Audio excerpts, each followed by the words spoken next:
My partner made me think I was crazy until I found the hidden camera. I discovered my partner was gaslighting me, erasing my memories and making me doubt my sanity to hide his affairs. This is the story of how I uncovered the truth and finally escaped. Looking back now, I can see all the signs I missed. I'm sharing my story as a warning to others who might be experiencing the same thing. When someone makes you doubt your own reality, it can be nearly impossible to see clearly. My name is 36F, and for 2 years, my husband, 39M, had me convinced I was losing my mind. It started with small things, as it usually does. Keys that weren't where I left them. Items in our home moved slightly from their usual spots.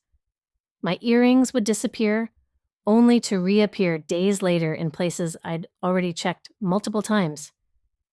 I'd find my toothbrush wet in the morning when I was certain I hadn't used it since the night before. I'd mention these occurrences to my husband, John, and he'd look at me with that concerned expression. "Are you sure you put them there?" he'd ask. "Maybe you're just tired and forgot." At first, I believed him. I was working long hours at the hospital. I'm a nurse in the intensive care unit, and the pandemic had been brutal on all of us. Exhaustion and stress can do strange things to memory. But soon, it escalated. I'd find emails in my sent folder that I had no recollection of sending. Messages to coworkers canceling plans we'd made. Once, my supervisor asked why I'd requested to change my shifts when I hadn't. When I checked my email, there it was. A message from my account asking for different hours due to personal issues at home. "You've been under so much stress lately," John would say, making me tea and stroking my hair. "Maybe you should see someone. I'm worried about you." His concern seemed so genuine. He was a software engineer who worked from home, and he'd always been the steady one, the logical one. If he thought something was wrong with me, maybe there was. I started keeping notes on my phone, documenting where I placed things, taking pictures of how I left rooms before going to bed. But even those would sometimes be deleted. "I never saw you take that picture," John would say. "Are you sure you didn't dream it?" I began to doubt everything. My memories, my perceptions, my sanity. I started seeing a therapist who diagnosed me with anxiety and possible early onset memory issues. She prescribed medication, which John dutifully reminded me to take each morning and night. "It's okay," he'd whisper. "I'll take care of you. Always." The breaking point came during what should have been a routine day. I had finished a particularly difficult 12-hour shift. A patient had coded twice. And though we'd saved him, I was emotionally and physically drained. All I wanted was to come home, take a hot shower, and collapse into bed. When I arrived, John wasn't home. On the kitchen counter sat a wine glass with the lipstick on the rim, a shade of red I didn't own. I felt a chill run down my spine. I took a picture of it with my phone immediately, somehow knowing this evidence might disappear. I called John, and he answered on the first ring. "Hey, you're home early," he said, sounding surprised. "No, I'm not. It's 8 p.m. My shift ended at 7, like always." "Oh," he paused. I must have lost track of time. "I'm just grabbing some groceries. Need anything?" I stared at the wine glass. "John, whose lipstick is on the wine glass in our kitchen?" Another pause. "What are you talking about? There's no wine glass." My heart pounded. "I'm looking right at it. Red lipstick. Someone was here?" "Honey," his voice softened with concern.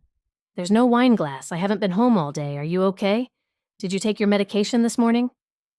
I looked down at the counter. The wine glass was gone, but I had taken a picture. With shaking hands, I opened my phone's photo gallery. The image I'd taken just minutes ago was nowhere to be found. That night, I didn't confront John when he came home. I pretended everything was normal, took the medication he handed me, and went to bed early, claiming exhaustion. But I didn't sleep. Something wasn't right, and for the first time, I was certain the problem wasn't me. The next day, I told John I had to work a double shift. Instead, I went to an electronics store and bought a small camera, the kind people use for home security. I told the salesperson I was worried about my dog's behavior while I was at work. I hid it in our bedroom, concealed within a stack of books on my nightstand, facing our bed. I really did work a double shift the day after that, coming home late, exhausted but driven by a new clarity of purpose. John was asleep when I arrived, or at least pretending to be. I didn't check the camera footage that night. I wasn't ready for what I might find. The following morning, John left to run errands shortly after breakfast. As soon as his car pulled out of the driveway, I retrieved the camera and downloaded the footage to my laptop. What I saw shattered the last 2 years of my life into fragments. The video showed John entering our bedroom the previous morning after I'd left for work. He went straight to my nightstand, took my phone, and spent several minutes scrolling through it. Then he opened my photo gallery and deleted several images. Next, he opened my email app and sent something before deleting it from the sent folder. But that wasn't the worst part.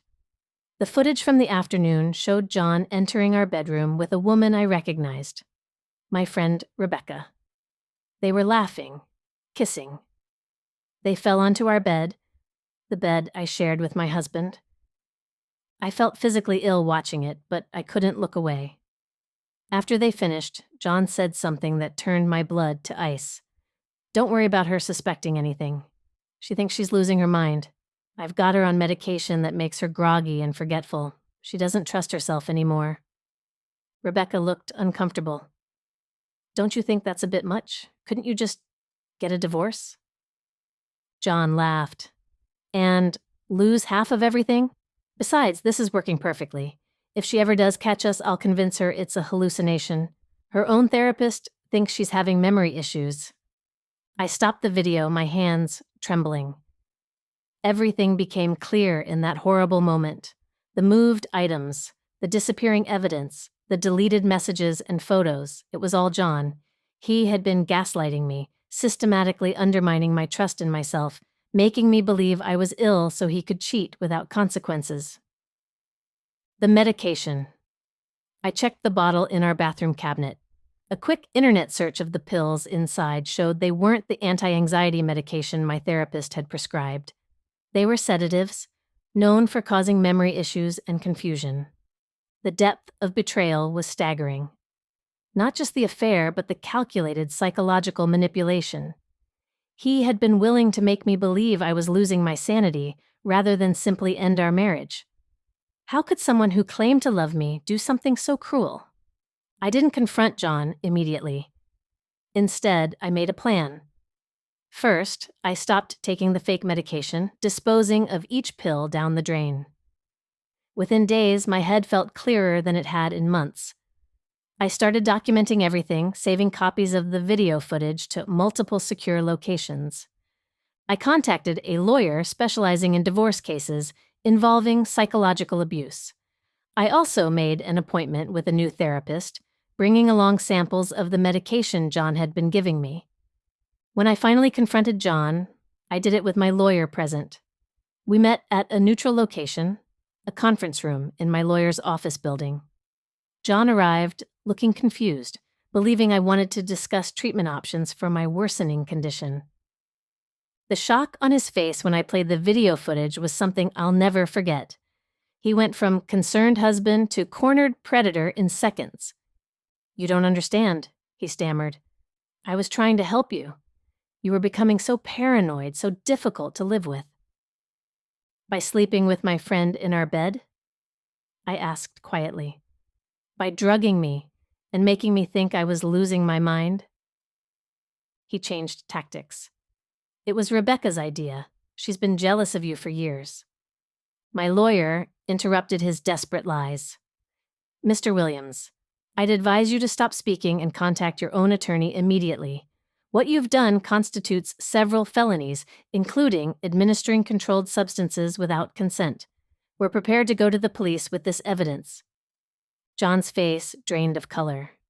He tried one last strategy, reaching for my hand across the table, his eyes filling with rehearsed tears. Baby, please. You know I love you. We can work through this. Let me help you get better. I pulled my hand away. I am better, now that I'm away from you. When I left my lawyer's office that day, I felt an odd mixture of vindication and terror. John now knew that I knew everything. My lawyer assured me she would file for an emergency restraining order, but the paperwork would take at least until morning to process. Don't go home, she warned. Stay with a friend or get a hotel room. I nodded, but a part of me needed closure. I decided to stop by our house quickly to grab some essentials. Medication, my real medication, important documents, and a few changes of clothes. I thought John would still be with his lawyer, or drowning his sorrows somewhere. I was wrong. His car wasn't in the driveway, which gave me a false sense of security. I unlocked the front door and stepped inside. The house was silent, but something felt off immediately. There was a heaviness to the air, like the atmospheric pressure before a storm. Hello? I called out, immediately regretting breaking the silence. No answer. I moved quickly to our bedroom, grabbing a duffel bag from the closet. As I was stuffing clothes inside, I heard a floorboard creak behind me. I spun around. John stood in the doorway, his face unrecognizable with rage. You think you're so clever, he said, his voice eerily calm despite his expression. Setting up cameras, going behind my back. I backed away, clutching my phone in my hand. John, don't come any closer. I've already shared the video with my lawyer. There's nothing you can do now. He laughed, a hollow sound that sent chills through me. You have no idea what I'm capable of. Do you think this is the first time I've had to manage a situation? There was a reason my ex ended up in a psychiatric facility, you know. My blood ran cold. I remembered meeting his ex once, years ago. She'd seemed jumpy, fragile. At the time, I believed John when he said she had severe mental health issues that had strained their relationship. No one will believe you, he continued, taking a step toward me. I've built our life so carefully. Everyone thinks you're unstable. Your own therapist thinks you're delusional. I could say you attacked me, that you're having another episode. I hit the emergency call button on my phone, keeping it hidden at my side. The video, I started, can be explained away, he interrupted. Technology is so easily manipulated, and I'm very good at what I do, remember? By the time I'm done, that video will look like something you fabricated during a psychotic break. He moved closer, blocking the doorway completely now. It's a shame, really. I did love you, in my way. But you just couldn't let things be. You had to go digging. I was trapped between him and the wall. My heart hammered against my ribs as I realized I was alone with a man who had been methodically breaking down my sanity for years. Who knew what he would do now that his carefully constructed facade was crumbling? Rebecca told me everything, I said, trying to keep him talking. She's willing to testify. It's not just my word anymore. Something flickered across his face. Uncertainty. Fear. Rebecca wouldn't dare. She's just as implicated as I am. No, John. She's not the one who drugged me. She's not the one who made me believe I was losing my mind. The police already have samples of the pills you gave me. They're not what my doctor prescribed. This was a bluff, but it worked. John's composure cracked. You're lying. Am I? Maybe you're the one who can't remember things correctly, I said, throwing his gaslighting tactics back at him. He lunged forward suddenly, grabbing my wrist so hard I dropped my phone. It clattered to the floor between us. I could see the 911 operator was still connected, listening. I will not let you destroy everything I've built, he hissed, his fingers digging into my skin. I kneed him as hard as I could and broke free, shoving past him toward the door. He recovered quickly, catching the back of my shirt and yanking me backward. I stumbled, crashing into the dresser. Pain exploded across my back, but adrenaline kept me moving. "Help! He's attacking me!" I screamed, knowing the 911 operator could hear. "Shut up!" John roared, his calm mask completely gone now. He grabbed a lamp from the nightstand and hurled it at me. I ducked, and it shattered against the wall. I scrambled toward the bedroom door again, making it through this time. I raced down the hallway, hearing John thundering after me. I reached the front door, fumbling with the lock with shaking hands. Just as I got it open, John caught up. He slammed the door shut, trapping me against it with his body. "You're not going anywhere," he breathed against my ear. "You need help, remember? You're not well. Everyone knows that." As his hand closed around my throat, I remembered something real, not one of the false memories he'd tried to plant in my mind. I had pepper spray in my purse, which was still slung across my body. While he was focused on restraining me, I managed to reach inside my bag. My fingers closed around the small canister. In one swift movement, I brought the pepper spray up and discharged it directly into his face. John's scream was primal as he released me, stumbling backward, hands clawing at his eyes. I yanked the door open and ran outside, straight into 2 police officers rushing up our front walk, weapons drawn. "He's inside." "He attacked me?" I gasped, collapsing into one officer's arms as the other moved past me into the house. What followed was a blur, John being led out in handcuffs, still crying from the pepper spray, giving my statement to detectives, the crime scene technicians collecting the fake medication as evidence, being examined by paramedics for the bruises forming on my wrist and throat. Rebecca arrived at the police station later, having been contacted by detectives. When she saw me, her face crumpled. "I'm so sorry," she sobbed. I didn't know he was drugging you. I thought you two just had an open marriage that you were in denial about. That's what he told me. That you knew deep down but couldn't admit it to yourself." I stared at her, this woman who had been my friend for years. "And you believed him? You didn't think to ask me directly?" She had no answer for that. The investigation revealed horrors I never imagined. John had done this before, not just to his ex, as he'd taunted me with during his attack, but to 2 other women. They came forward after his arrest made the local news. One had been hospitalized for paranoid delusions for months. Another had attempted suicide, convinced she was losing her grip on reality. His digital footprint revealed everything: online purchases of surveillance equipment, research on medications and their effects, email exchanges with a black market pharmaceutical supplier. He'd kept meticulous records, as though documenting his successes. The detectives said it was one of the most calculated cases of psychological abuse they'd ever seen. John was charged with multiple felonies: domestic violence, assault, illegal administration of controlled substances, invasion of privacy, and more. The prosecutor later added charges related to his previous victims. Despite his attempts to paint me as mentally unstable during his trial, the evidence against him was overwhelming. When the verdict came back, guilty on all counts, I felt nothing but emptiness. The judge sentenced him to 12 years in prison. As they led him away, John looked back at me one last time. The hatred in his eyes told me that even now he felt no remorse. In his mind, I was still to blame for destroying his carefully constructed reality. Recovery hasn't been easy. I still have days when I question what's real, taking photos of where I place things to reassure myself.